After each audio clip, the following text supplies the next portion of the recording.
예, 오늘은 새로운 주제를 보겠습니다. 오늘도 비유의 말씀인데요. 마태복음 13장. 다음 말씀의 비유입니다. 마태복음 13장 45절 46절입니다. 13장 45절 46절. 자, 오늘도 다 같이 한번 말씀 읽어보겠습니다. 또 천국은 마치 좋은 진주를 구하는 장사와 같으니 극히 값진 진주 하나를 만남에 가서 자기의 소유를 다 팔아 그 진주를 샀느니라. 아멘. 자, 이 비유도 어떤 비유입니까? 무엇에 대한 비유예요? 천국, 하늘 나라에 대한 비유입니다. 마치 무엇과 같다고요? 좋은 진주를 구하는 장사와 같으니. 자, 진주는 세상에는 많은 보석들이 있죠. 그런데 그 많은 보석들 중에서도 이 진주는 특별한 보석입니다. 왜 특별하죠? 값이 많이 나갑니까? 그래서가 아니고요. 조개 속에 예.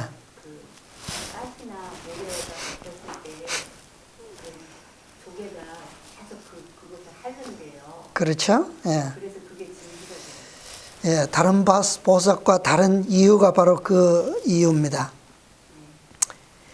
다른 보석은 그것이 아무리 아름답고 견고하거나 탁월한 빛을 반사한다 할지라도 그 보석은 누군가가 만든 것이 아니에요.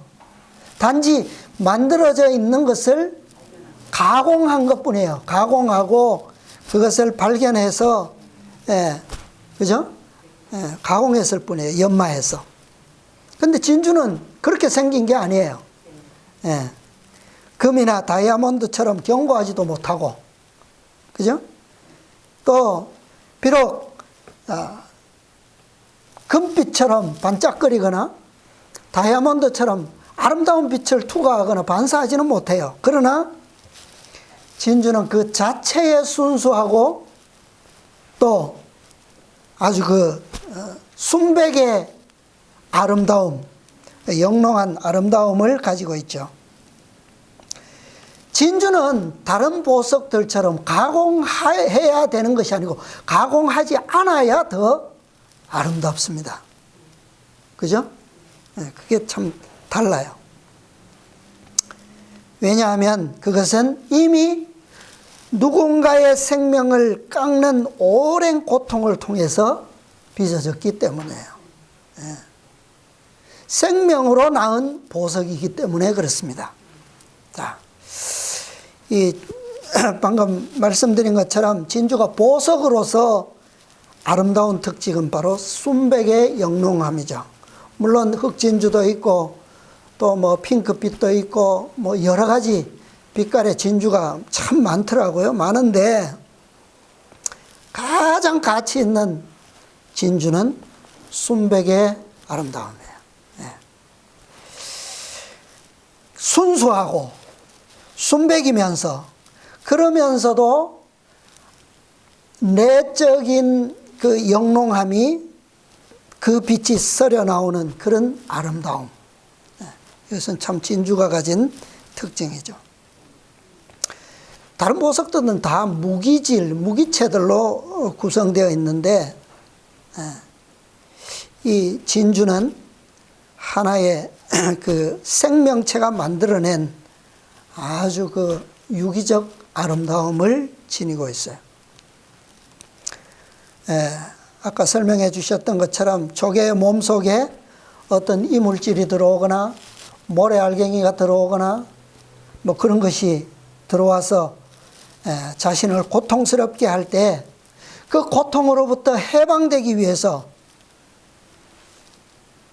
자신의 그 생명으로 그것을 감싸고 또 감싸고 평생을 그렇게 자신을 희생시킴으로 말미암아 만들어진 결과물이 바로 진주예요. 어떻게 하면 그 죽음과도 같은 고통을 줄여볼 수 있을까? 근데 한순간도 그것을 하지 않으면 자신은 뭐 할 수밖에 없어요? 죽을 수밖에 없어요. 근데 죽음과도 같은 그 고통을 조금이라도 줄이기 위해서 끊임없이 그는 생명을 희생하고 감수함으로 자아를 희생시킴으로 그는 살 수가 있게 된 거예요. 그리고 그 결과물로 나오는 것이 바로 진주입니다. 그는 진주를 만들기 위해서 노력한 것이 아니에요. 뭐 하기 위해서? 살아남기 위해서. 살아남기 위해서 그 고통을 감수했기 때문에 사람이 그 아름다움을 발견할 수 있게 된 거예요. 이 조개가 희생을 감수하지 않았다면 그는 일찌감치 죽음을 맞이할 수밖에 없을 겁니다. 그래서 그 조개가 내는 그 희생이 완전하면 완전할수록 그 진주는 흠과 점이 없는 완전한 진주가 만들어지는 거예요. 그래서 이렇게 만들어진 진주는 정해진 값이 없어요. 그 가치를 알기 때문에. 그래서 이런 진주는, 자, 성경은 뭐라고 말씀합니까? 이런 진주를 만났는데 어떻게 그 진주를 산다고요? 자기의 소유를 다 팔아 그 진주를 샀다. 그 자신의 소유가 얼마인지는 몰라요. 어쨌든 그 장사는 뭐예요? 자기의 소유를 다 팔아야지만 그 진주를 살 수 있다. 이 천년의 이 조개가 만들어낸 완전한 희생으로 만들어진 진주는 그토록 가치가 있습니다. 이것은 생명의 보석이기 때문에 그래요. 생명의 보석. 그런데 이 완전한 보석인 진주가 성경에서는 진리의 말씀은 뭐라고 말씀합니까? 그 진주가 뭐라고요?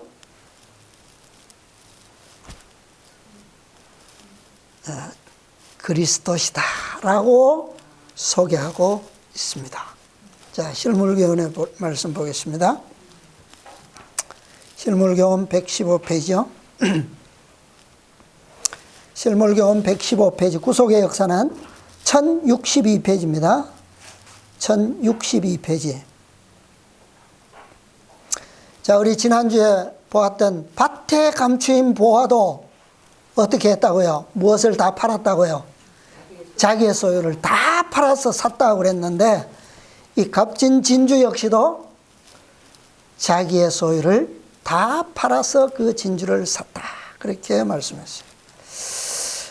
1062페이지 오른쪽 값진 진주장, 자, 5째 줄부터 보겠습니다. 첫 문단 5째 줄. 그리스도 자신이 뭐라고요?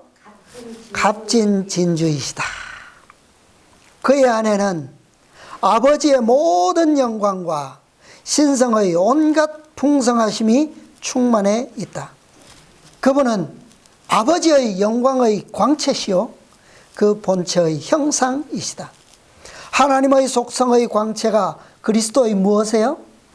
품성에 나타나 있다. 성경의 매 페이지는 그리스도의 빛을 비춘다. 그리스도의 의는 무엇처럼요? 순백의 진주처럼 결함도 없고 흠도 없다. 사람의 솜씨로는 하나님의 보배롭고 크신 선물을 개선할 수가 없다. 이건 가공으로 되는 게 아니에요. 그것은 추호의 흠도 점도 없다. 그리스도 안에는 지혜와 지식의 모든 보화가 감추어 있다. 그리스도가 곧 무엇이라고요? 아니요, 지난 시간에 보았던 감추인 보화의 밭입니다. 그죠? 그분 안에 모든 것이 다 감추어져 있어요. 그는 우리에게 지혜와 의로움과 거룩함과 구속함이 되셨다. 자, 솔로몬은 뭐라고 했습니까? 이런 지혜는 세상에 무엇으로도 살 수 있다고요? 없다 그랬어요. 근데 그분은 이런 지혜뿐만 아니라 무엇이요?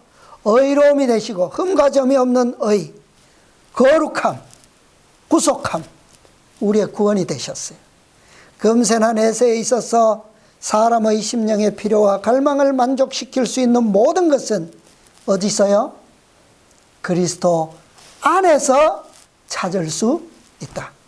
우리 구주께서는 너무도 값진 진주가 되심으로 그분에 비해서 다른 모든 것은 무엇으로 여겨진다?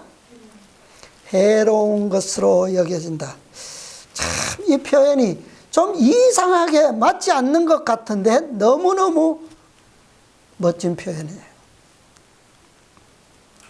너무나도 그분은 완벽하고 값진 진주가 되시기 때문에 다른 모든 것은 뭐가 될 수밖에 없다? 해로운 것으로 여겨질 수밖에 없다. 만일 어떤 것이 그분께 비교될 수 있다면 그것은 뭐라는 거예요? 해로운 거라는 거예요. 왜? 그리스도의 완전한 흠도 점도 없는 그 가치를 뭐하기 때문에, 손상시키기 때문에 해로울 수밖에 없는 거예요.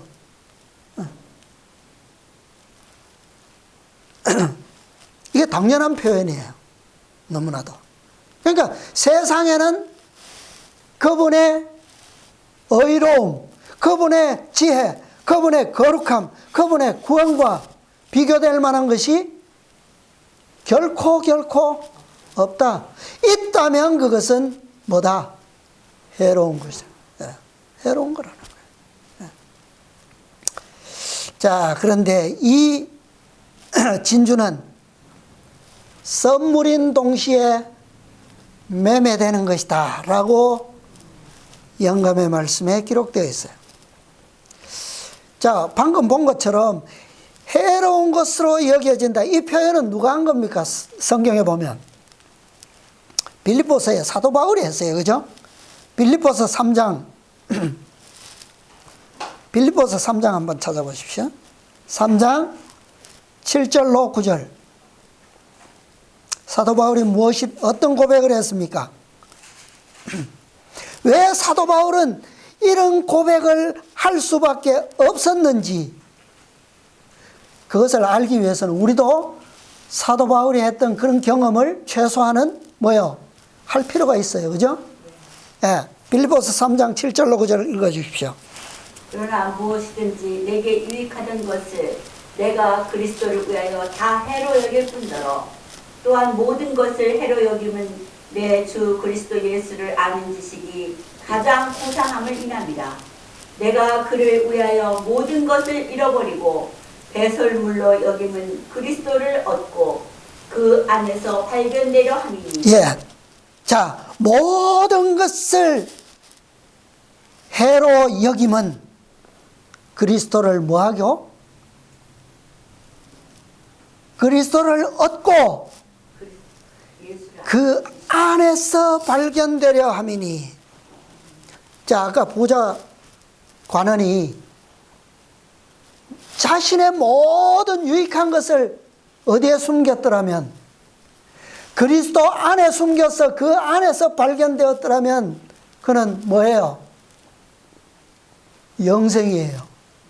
그죠? 근데 이것을 그는 거절한 겁니다. 사도 바울은 뭐예요?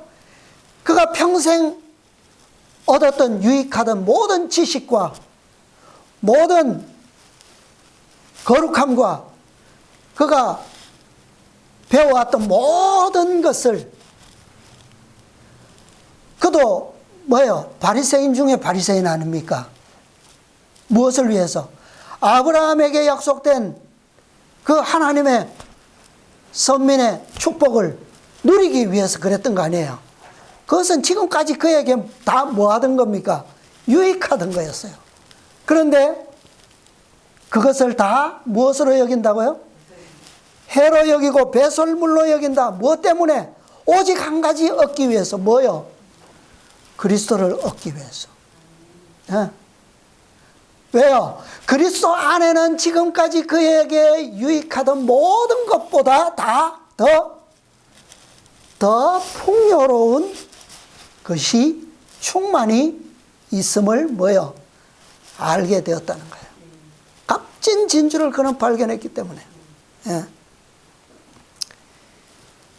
자, 그런데 이것은 어떻게 얻을 수 있다고요? 사도 바울처럼 말 그대로 해로 여길 뿐 아니라 다 그렇게 여기지 않으면, 그러지 않고서는 그분을 뭐 할 수 없어요? 얻을 수가 없어요. 값진 진주 하나를 사기 위해서는 그 자기의 모든 소유를 다 어떻게 했다고요? 다 팔지 않으면 살 수 없다는 거예요. 그런데 우리가 가진 것 다 판다면 그리스도를 살 수 있습니까? 살 수 있을까요? 예? 가치로 따지면 그만한 가치가 있어요, 우리가 가진 것이? 예. 결코 그분은 우리의 모든 것 아니라 모든 것의 모든 것을 다 판다 할지라도 살 수 없는 분이에요. 그죠? 그러나 장사는 어떻게 샀습니까? 자기의 소유를 다 팔아 그 진주를 샀다. 이 말은 뭐예요?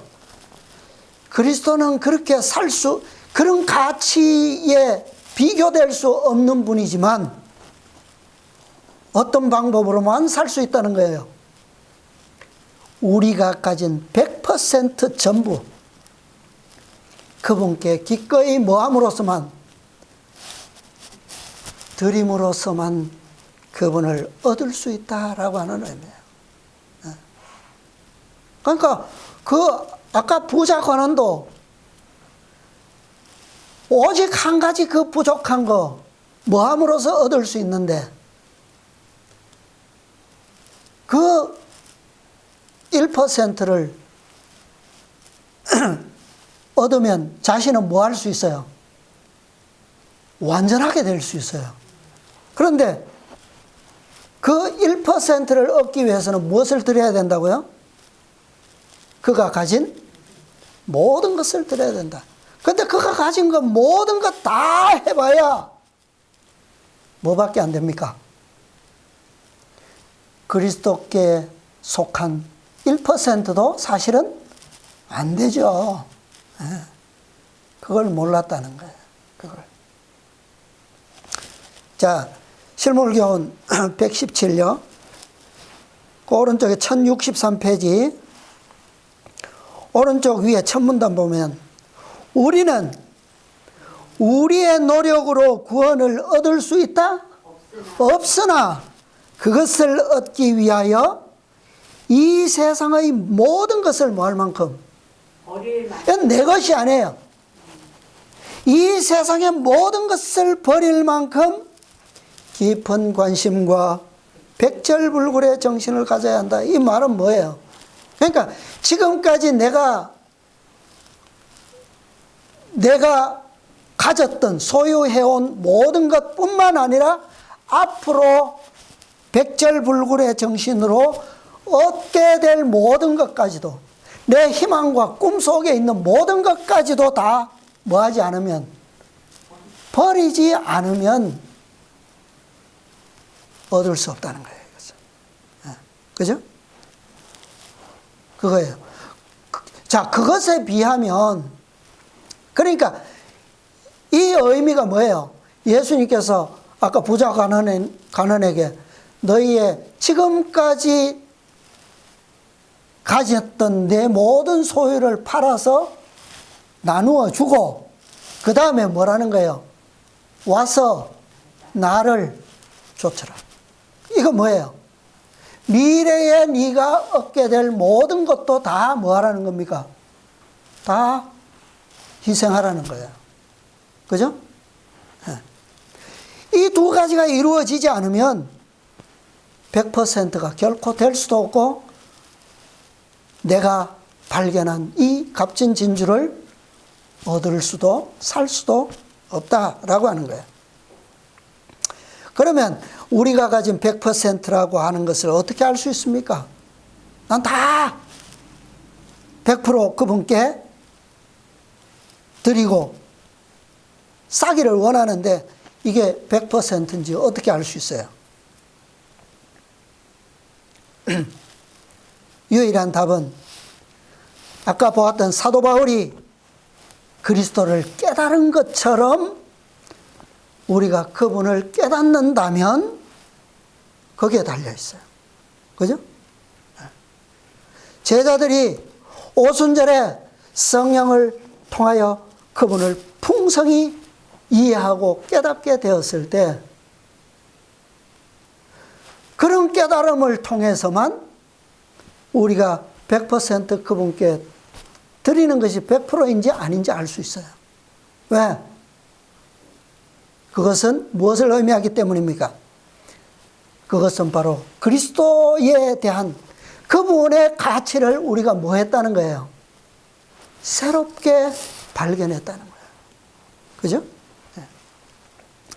우리가 그분을 아는 만큼 그분의 가치를 알 수 있고 우리가 가진 가치를 알 수가 있어요. 값진 진주의 가치를 알지 못하면 내가 얼마나 가지고 있는지 얼마나 팔아야 되는지 알 수가 없어요.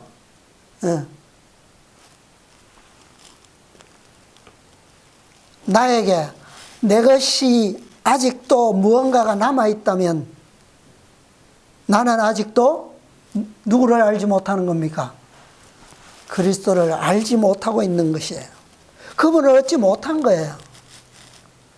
이것이 바로 이 값진 진주가 선물인 동시에 매매되는 것이라고 말씀한 의미예요. 우리는 결코 그분을 값주고 살 수가 없습니다. 온전한 선물일 수밖에 없어요. 그럼에도 불구하고 우리는 우리의 가진 모든 것 그리고 미래적으로 우리의 소망하고 갖기를 바라는 모든 것을 다 뭐함으로써만 팔므로써만 그분을 뭐 할 수 있어요? 그분을 얻을 수가 있습니다. 그래서 선물이고 매매되는 겁니다. 자, 앞으로 돌아가서 실물교훈 116페이지. 자, 왼쪽 단 첫 문단입니다. 비유 가운데 진주를 선물이라고 하지 않았다. 장사는 자기에게 있는 모든 것을 주고 그것을 샀다고 했다. 그런데 성경에는 그리스도를 뭐라고요? 선물이라고 했는데 이 말이 무슨 뜻인지 묻는 사람이 많이 있다. 물론 그분은 값없이 주신 선물이시다. 그러나 누구에게요? 어떤 사람에게 선물입니까? 그분에게 아낌없이 자기 자신 곧 영과 혼과 몸을 뭐하는 자들? 바치는 자들에게만 그러하다. 선물이라는 거예요. 우리가 그리스도의 명하신 모든 말씀을 즐겨 순종하는 생애를 살기 위해서는 우리 자신을 그리스도께 바쳐야 한다. 우리 자신과 우리가 가진 모든 재능이 다 주의 것이므로 그 모든 것을 그분을 섬기는 일에 바쳐야 한다. 우리가 우리 자신을 전적으로 그에게 바칠 때 그리스도께서는 하늘의 모든 보화와 아울러 당신 자신을 우리에게 주신다. 그리하여 우리는 값진 진주를 얻게 된다. 구원은 거저 주시는 선물인 동시에 또한 매매되는 것이다. 자, 우리는 분명히 우리의 영과 혼과 몸을 다 뭐 했습니까? 팔았어요. 그죠? 팔았는데 판 것도 맞고 선물인 것도 맞는 것이 왜 그렇습니까? 우리는 분명히 우리 모든 것을 팔았어요. 그런데 팔아서 얻은 그리스도 안에 무엇이 있습니까? 우리의 영과 혼과 몸이 영원한 혼과 몸과 다 들어있어요. 그죠? 예. 그러니까 우리의 판 것은 뭐예요?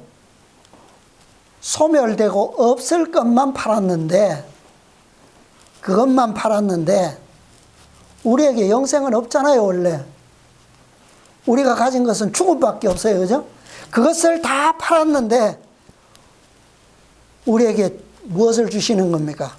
진짜 영과 혼과 몸을 영생할 수 있는 그것들을 우리에게 주시는 거예요. 그분 속에서. 그러니까 뭐예요?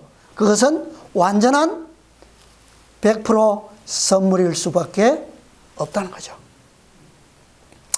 이 값진 진주가, 이 가치 있는 값진 진주가 1888년 미국 미네아폴리스에서 열린 제7일 안식일 예수재림교회 대총회 회의장에 경매로 나왔어요. 경매로. 여러 날 동안, 총회가 열리는 날 동안 두 사람의 경매사가 이 진주의 주인을 찾기 위해서 외쳤습니다. 지구 지상에서 가장 완전한 이 진주는 이 지구상에서 이 한 곳, 단 이곳에서만 그 가치를 알아볼 수 있는 주인을 만날 수 있다는 희망을 가지고 왔어요. 어떤 곳에서도 이 진주는 주인을 만날 수 없었습니다. 단 이곳에서만 이 진주의 가치가 나타날 수 있고 이 진주의 주인을 만날 수 있는 곳이라는 거죠. 왜냐하면 이곳에 지상 최고의 부호들이, 부자들이 여기에 다 모여 있었어요. 그들이야말로 이 진주를 살 수 있는 가장 유리한 입장에 있었던 사람들입니다. 그렇잖아요? 그들은 지금까지 하나님께서 베푸신 놀라운 축복의 섭리를 통해서 이 진주의 가치를 알아볼 수 있는 최고의 안목을 가진 그런 백성들입니다. 그렇죠? 새 천사의 기별을 받아들인 믿음의 백성들. 새 천사의 보석을 일찍이 알아보고 지금까지 그 자부심으로 살아온 백성들 아닙니까? 그런데 막상 1888년에 이 진주 경매장에서 이 보석의 가치를 누가 알아보았습니까? 그들은 지상에 존재하는 최고의 부자들이었어요. 그런데 실상은 어떻습니까? 지상 최고의 거지가 되고 말았어요. 거지가. 왜냐하면 그 값진 진주를 사기 위해 자신들의 모든 것을 팔고자 하는 사람들이 있었습니까? 없었어요. 다 거절해버렸어요. 그들은 부자이기 때문에 우리는 부족한 것이 없다고 자랑했지만 사실은 그 진주를 사는 것을 거절함으로 사실은 그들은 가장 세상에서 공고한 사람이 되었고 가장 가련하고 가장 가난하고 눈멀고 벌거벗은 상태에 처하고 말았습니다. 이때 교회가 처했던 상태를 영감의 말씀은 다음과 같이 설명합니다. 실물교훈 118페이지 1063 오른쪽 그 118 문단 표시된 문단 중간쯤 보면요, 그들은 거의 그리스도인이 되기는 하였으나 아직 뭐는 아니다? 그리스도인은 아니다. 완전한 그리스도인은 아니다. 그들은 거의 하늘나라에 가까이 이른 것 같이 보이지만 그곳에 뭐 할 수는 없다? 들어갈 수는 없다. 구원을 거의 얻었으나 온전히 얻지 못했다는 말은 거의 잃어버렸다는 말이 아니라 완전히 잃어버렸다는 뜻이다. 이것이 1888년 미네아폴리스 대총회에 모였던 교회의 상태를 100% 그대로 설명하고 있는 말씀이에요. 아까 우리 교과에서 나왔던 부자 관원이 그랬습니다. 예수님께서 뭐라고 말씀하셨어요? 그에게는 얼마가 부족하다고요? 단 한 가지가 부족했어요. 거의 가진 자였습니다. 거의 다 된 사람이었어요. 단 한 가지만 부족이 있었어요. 그런데 그 단 한 가지를 거절함으로 뭐가 됐습니까? 그는 거의 얻은 자가 아니라 뭐 해버렸다고요? 완전히 잃어버렸다고요. 제7일 안식일 예수재림교회가 1888년에 바로 이런 상태에 처해버렸다는 거예요. 자, 다시 다음 문단 보겠습니다. 값진 진주를 구하는 장사의 비유는 이중의 뜻이 있다. 그것은 단지 천국을 찾는 사람들에게 적용될 뿐 아니라 당신의 잃어버리신 유업을 찾으시는 그리스도에게도 적용된다. 자, 지금까지는 누가 값진 진주였다고요? 그리스도께서. 그런데 지금은 바뀌었어요. 값진 진주를 구하는 하늘의 상인이신 그리스도께서는 잃어버린 인류를 무엇으로 보신다고요? 값진 진주로 보셨다. 그는 죄로 인하여 더럽혀지고 파멸된 사람에게서 구속의 가능성을 보셨다. 일찍이 사단과의 쟁투의 전쟁터가 되어 있었으나 어떤 힘으로? 사랑의 힘으로 구원을 얻게 된 이 사람들이 우리 구주께는 타락하지 아니한 자들보다 더 뭐요? 귀한 보석들입니다. 귀한 진주예요. 더 값진 진주예요. 하나님께서는 인류를 천하고 무가치한 존재로 보지 않으신다. 그는 그리스도 안에서 인류를 보셨다. 그리고 구속의 사랑을 통하여 인류가 어떻게 될 것을 보셨다. 그는 우주의 모든 부유한 것을 모아 진주를 사는데 써버리셨다. 그리고 예수께서는 그 진주를 찾아서 다시 당신의 왕관에 붙이셨다. 그들이 면류관의 보석같이 여호와의 땅에서 빛나리로다. 만군의 여호와가 이르노라. 내가 나의 정한 날에 그들로 나의 특별한 소유를 삼을 것이요. 자, 죄인인 우리는 진주의 핵과 같은 존재예요. 조개의 몸속에 고통을 가하면서 들어간 모래알갱이와 같은 거예요. 가시와 같은 존재입니다. 조개의 생명을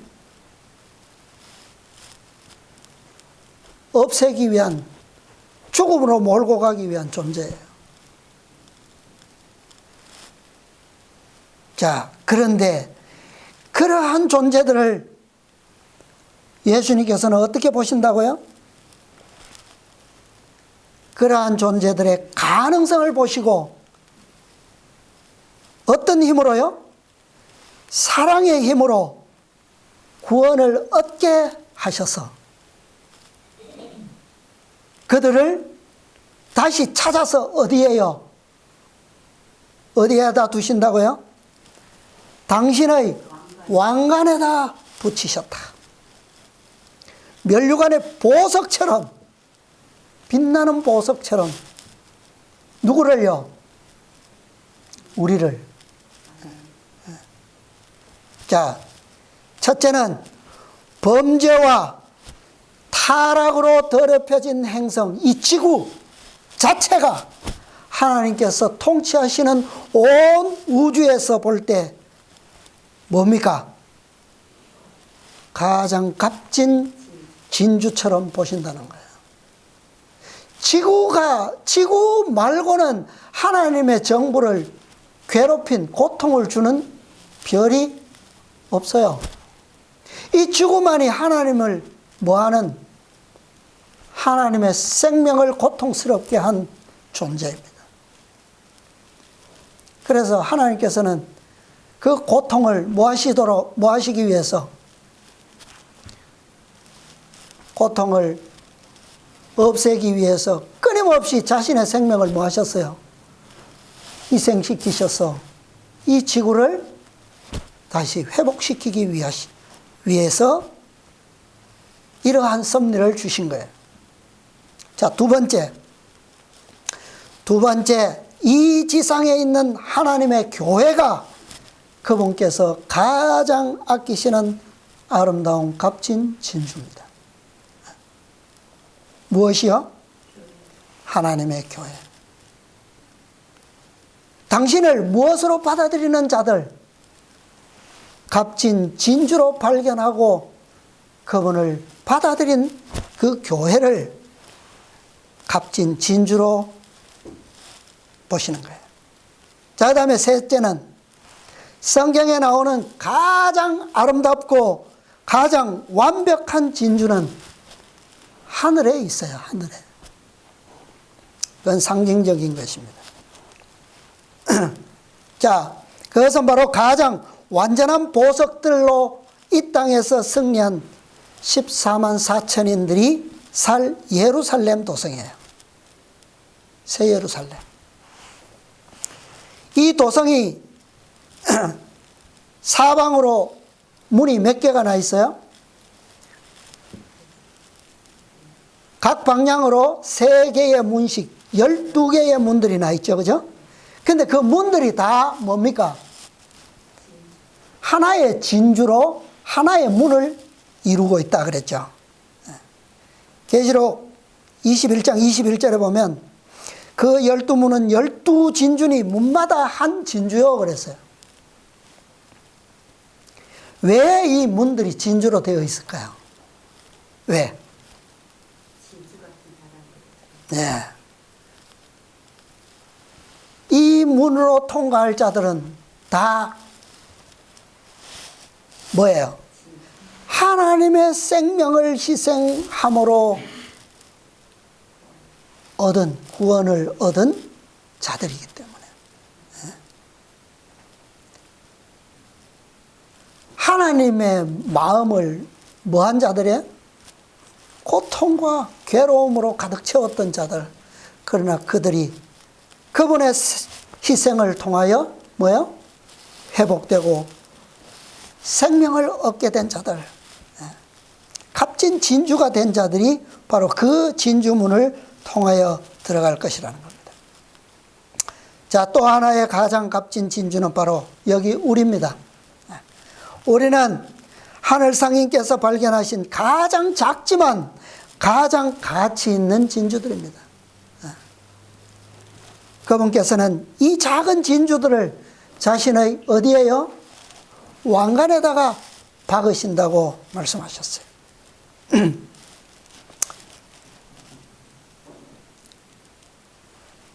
청년 지도자 1895년 10월 10일자입니다. 하늘 상인께서는 그의 거룩한 왕복과 왕관을 벗으셨다. 왜 벗으셨습니까? 비록 온 하늘의 왕자였으며 사령관이셨다 할지라도 그는 인간의 옷을 취하시고 잃어버린 하나의 진주를 찾기 위하여, 곧 불순종으로 인하여 타락한 인류를 찾기 위하여 저주로 상하고 화인맞은 이 세상에 오셨다. 그는 그 진주가 쓰레기에 파묻혀 있는 것을 발견하셨다. 이기심이 인간의 마음을 가로막아 그 마음은 사단의 횡포로 말미암아 묶인 바 되었다. 그러나 예수님은 우리를 흑암에서 건져내셨는 바, 이는 그의 기이한 빛 가운데로 인도하신 자를 우리로 찬양하도록 하기 위함이시다. 우리는 하나님과 더불어 언약을 맺어 용서함을 받고 화평함을 찾게 되었다.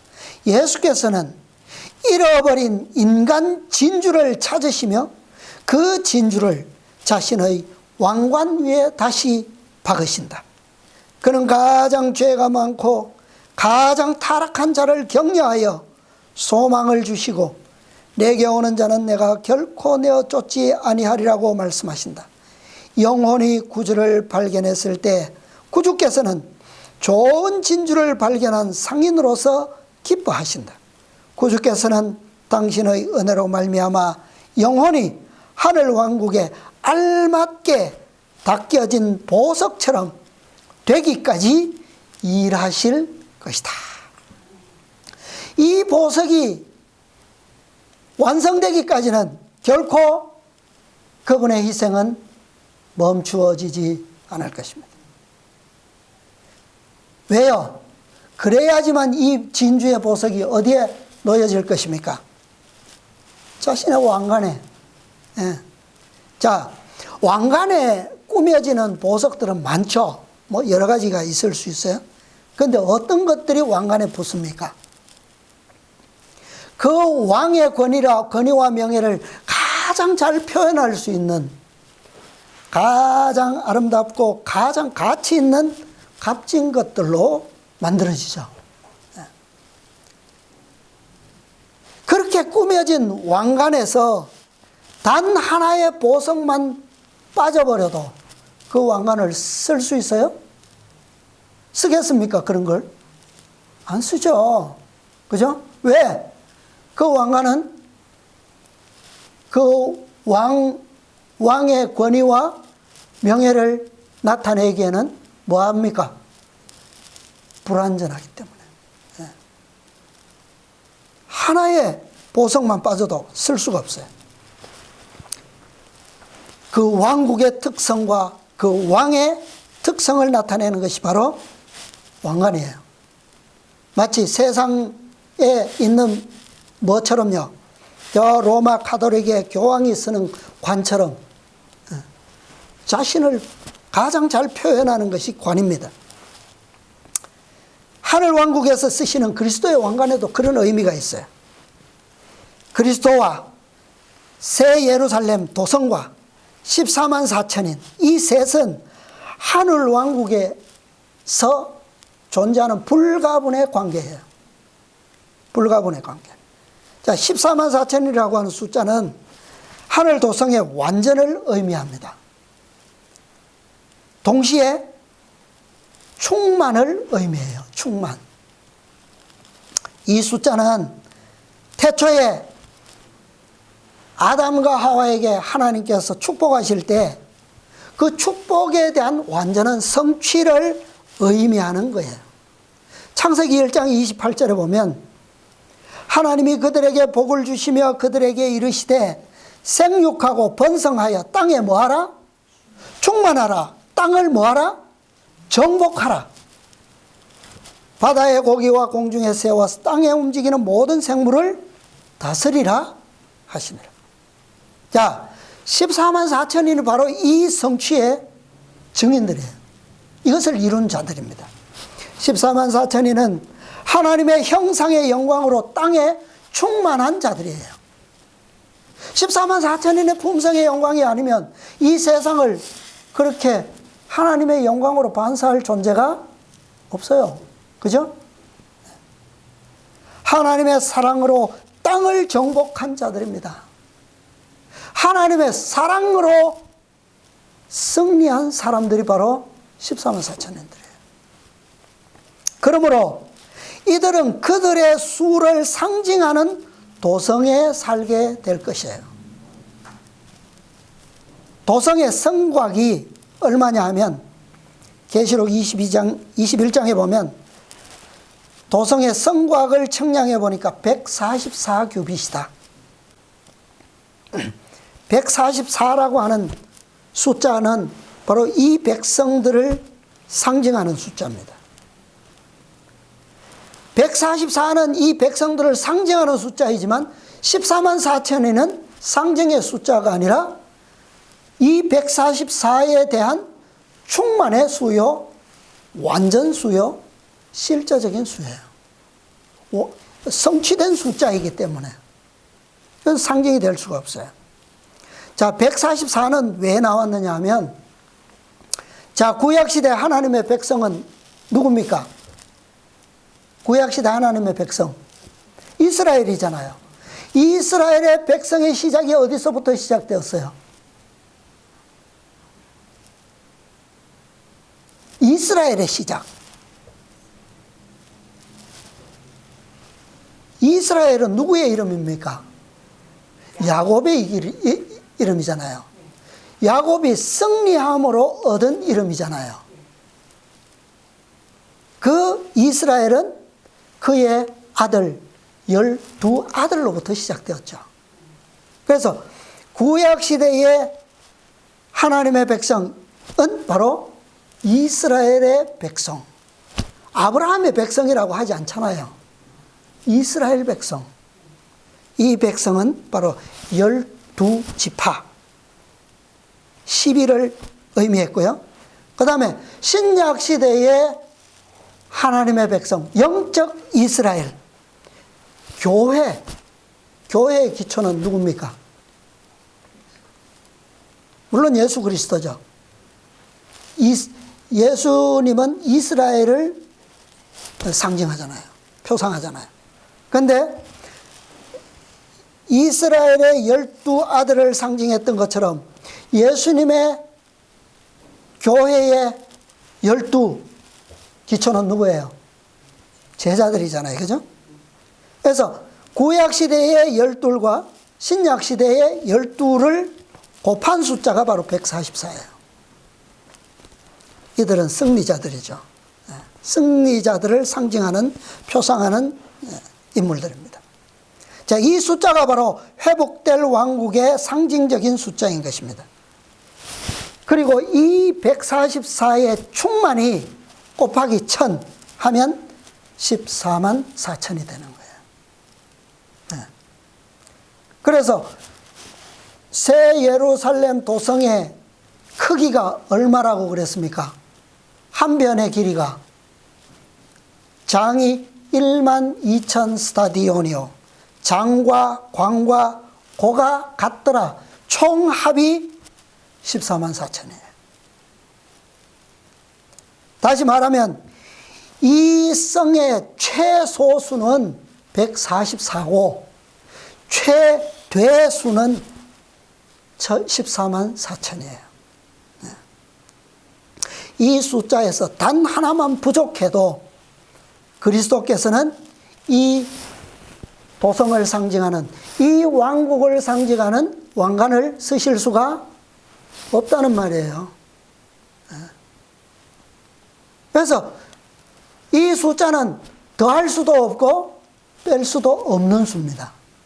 14만 4천에는 정해져 완전수예요. 그분의 왕관에 놓여지는 상징적 그 왕관을 표상하는 실제적인 수가 14만 4천이라는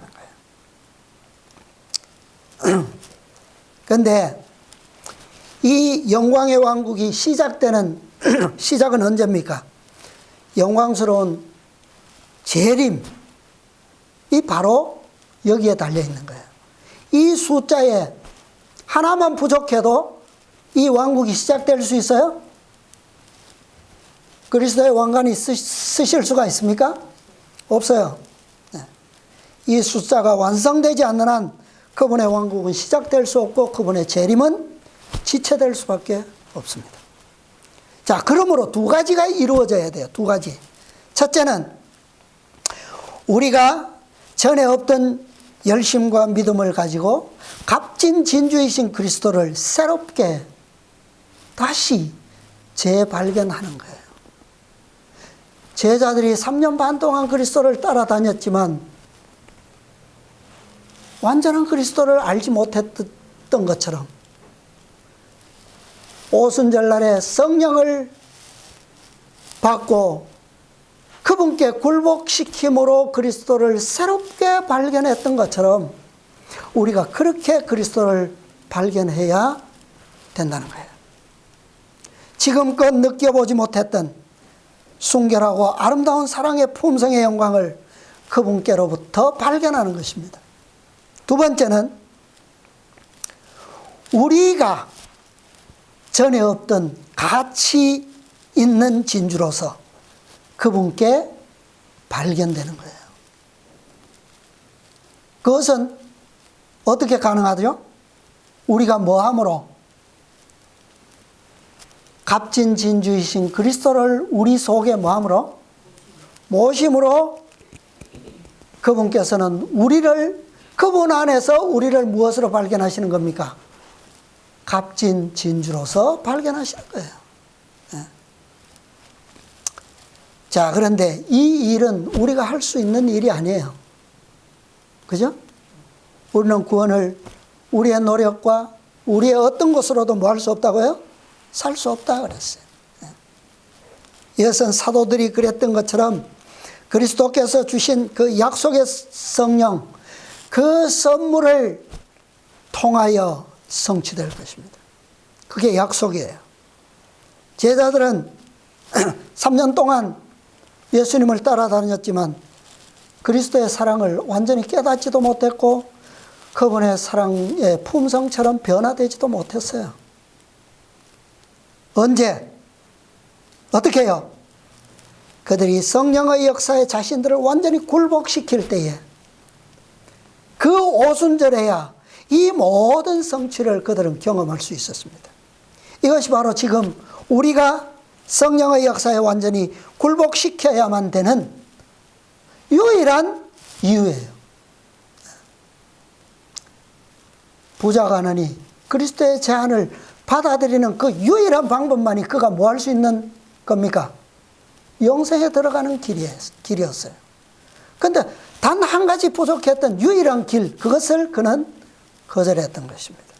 오늘 많은 교회들이 이 상태에 있어요. 지금 이 시대야말로 우리는 성령의 은혜를 구해야 할 때입니다. 성령을 통해서 우리는 그리스도를 새롭게 계시받을 수가 있어요. 우리가 전적인 100%를 바쳐서 그리스도를 살 수 있을 만큼 그분의 가치를 우리가 깨닫게 될 때, 그럴 때에만 우리는 그분의 선물을 받을 수 있기 때문입니다. 우리는 제자들처럼 다시 회개해야 합니다. 자, 실물교훈한 말씀 보겠습니다. 1064페이지, 구속의 역사 1064페이지, 오른쪽 첫 문단, 넷째 줄부터 보겠습니다. 이미 믿던 자들은 다시 뭐 했다? 회개하였다고 읽어주십시오. 믿던 자들은 다시 회개하였다. 죄인들이 그리스도인들과 협력하여 값진 진주를 찾았다. 약한 자가 다윗 같겠고 다윗의 족속은 여호와의 사자 같으리라는 예언은 성취되었다. 각 그리스도인들은 믿음의 형제들에게서 하나님의 것을 닮은 인자의 사랑을 보게 되었다. 한 가지 관심이 모든 것을 압도해 버렸고 한 가지 목적이 모든 다른 목적을 삼켜버렸다. 모든 사람의 심장의 고동이 조화를 이루었다. 신자들의 유일한 욕망은 그리스도의 품성과 같은 품성을 나타내고 그의 왕국을 확장시키기 위하여 일하는 것이었다. 믿는 우리가 한 마음과 한 뜻이 되어 사도들이 큰 권능으로 주 예수의 부활을 증거하니 우리가 큰 은혜를 얻어 주께서 구원받는 사람을 날마다 더하게 하시니라. 그리스도의 영이 온 회중에게 생겨 생기를 불어넣었다. 이는 그들이 값진 진주를 발견했기 때문이다. 왜 생기를 얻었다고요? 성령의 영이 온 회중에게 생기를 불어넣었다. 이는 그들이 무엇을 발견했다고요? 값진 진주를 누구를 통해서요? 성령을 통해서, 그리스도의 선물을 통해서 발견했다. 근데 그들의 유일한 욕망이 뭐라고요? 그들의 오직 한 가지 관심, 그게 뭐라고요? 그리스도의 품성과 그리스도의 품성과 같은 품성을 나타내는 것. 그것이 뭐하는 것이다? 그것이 그분의 왕국을 뭐하는 길이다? 확장하는 것이다. 오늘 우리는 영광의 왕국을 고대하고 기다리고 있죠? 그 영광의 왕국을 완성시키기 위해서 무엇이 필요하다는 겁니까? 이 제자들의 경험이 우리에게도 필요해요. 자, 이와 같은 일이, 그 다음 한번 보겠습니다. 이와 같은 일이 오늘날에도 반복되어야 하고 그때보다 더욱 큰 권능으로 반복되어야 한다. 오순절에 부어주신 성령은 이른 비였다. 그러나 늦은 비는 더욱 풍성할 것이다. 그런데 이 늦은 비는 더 풍성하지만 무엇을 위해서 내리는 것이 아닙니까? 이른 비 때처럼 품성을 완성시키기 위해서 내리는 비는 아니에요. 뭡니까?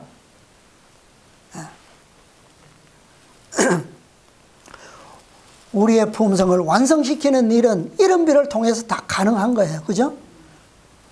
그러면 그렇게 되기 위해서는 우리에게도 무엇이 필요하다는 거예요? 이른 비에 주어졌던 그 성령의 계시가 필요하다는 거예요. 늦은 비에 주어지는 성령의 능력이 필요한 게 아니고 무엇이요? 성령의 감화와 감동. 모든 어두워졌던 진리를 밝혀주고 모든 곡해된 진리들을 새롭게 일깨우는 그 성령의 역사가 필요하다는 거예요. 성령은 우리가 당신을 구하고 받아들이기를 기다리신다. 그리스도의 충만하심이 성령의 능력으로 말미암아 다시 나타나야 한다. 사람들이 값진 진주의 가치를 깨닫게 될 때 사도 바울처럼 그러나 무엇이든지 내게 유익하던 것을 내가 그리스도를 위하여 해로 여길 뿐더러 또한 모든 것을 해로 여김은 내 주 그리스도 예수를 아는 지식이 가장 고상함을 인함이라고 말할 것이다. 네. 우리에게 정말 그리스도의 그 값진 진주의 가치가 사도 바울에게 계시되었던 것처럼 우리에게 성령을 통하여 밝히 계시될 때 우리는 사도 바울이 했던 간증을 우리도 똑같이 하게 될 거예요. 그의 고백은 그냥 이상한 고백이 아니에요. 예. 그리스도를 얻기 위해서 우리는 세상의 모든 것이 다 무엇처럼 여겨져야 된다? 배설물처럼. 그것은 우리를 결코 유익하게 하지 못합니다. 그리스도를 대하여 높아진 모든 것이 다 무너져야 돼요. 다 해로 여겨야 됩니다. 이 값진 진주의 영광이, 아름다운 빛이 오늘 계시록 18장의 기별을 통해서 빛나고 있어요. 과거에 외쳐졌던 19세기에 외쳐졌던 그 세 천사의 기별 안에서는 지금 이 영광이 어떻게 해요? 완전하지 못합니다. 부족한 빛이에요. 완전한 빛은 18장의 기별 안에서 완전히 빛나고 있습니다. 이 세 천사의 기별에서 이 영광을 찾고자 하는 사람들은 오늘날 완전한 빛을 결코 보지 못할 겁니다. 완전한 구원의 값진 진주의 영광을 보고자 하고 찾고자 하고 얻고자 하는 모든 사람은 다 계시록 18장의 기별을 연구해야 합니다. 그 안에 생명의 빛이 있어요. 완전한 빛이 있어요. 우리 모두 이 놀라운 영광스러운 영생의 진리의 빛, 값진 진주의 영광을 우리 모두 함께 말씀을 통해서 또 성령의 감동하시는 그 역사의 놀라운 빛을 통해서 우리 모두 발견하시게 되기를 바라고, 또 우리가 이 빛 가운데서 다시 한번 그리스도 안에서 우리가 값진 진주로 그 영광스러운 날에 발견되기를 간절히 바라면서 오늘 말씀을 마치겠습니다.